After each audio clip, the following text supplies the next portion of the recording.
Ковачки, со такви медиокритети, ситни души, кукавици, политиканти, ниту се прави држава, ниту се води.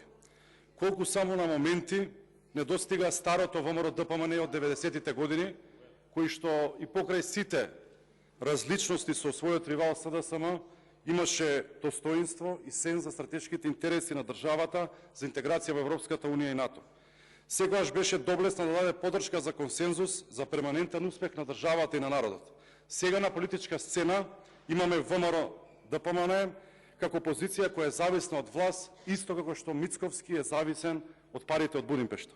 Деструкција на рационалноста е синоним за ВМРО ДПМН, за вас, луѓе кои брутално испокрадаа државата, ја преслушуваа и унесреќија и сега без нималку срам морализираат и совети дават. Да не беше смешно, ќе беше жално. Долго се реформираше ВМРО и дистанцираше од Груевски, од Мијалков, Протугер, Јанкуловска, Камчев, Јанакиевски и многу други, може би народот и ќе ви поверуваше.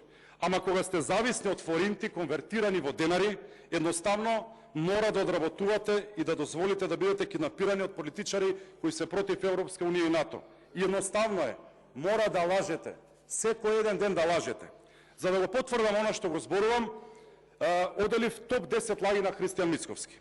Лажеше за асимилација и бугаризација, сега сме горди македонци кои зборуваат македонски јазик. Лажеше дека нема да почнеме преговори, тече скрининг процесот. Лажеше за набавка на 100 електрични автобуси за Скопје. Лажеше за фабрика за автобуси во Скопје со 500 вработени. Лажеше дека Даниела не е во коалиција со ВМРО ДПМН. Лаже дека нема струја, дека ќе има рестрикции. Струја има доволно. Лаже дека цената на електричната енергија ќе се зголеми за 30 до 40%. Струјата падна. Лажеше дека цената на нафтата ќе се зголеми. Имаме најевтина нафта на целиот Балкан. Лажеше цело време дека 21 година ќе има избори, па лажеше за предвремени избори 2022 во мај и повторно лаже и дека ќе има некакво парламентарно мнозинство. И врвот на хипокризијата и лажењето е дека ќе дојдеме на власт, ќе ги победиме и бугарите, и грците, и сите со нови договори. И па како бе, пријатели, сакам да знам и јас, и целата јавност, ама лажете. Сега како навиени зборувате дека за 10 месеци ќе дојдете на власт, но не е готово. Нема да дојдете. Европското мнозинство ќе ве смеле и вас и вашата партија. Вас ќе ве вратиме во касарна, во чизми каде што припаѓате, а ВМРО ДПМН е во опозиција и историја каде што е место. Благодарам.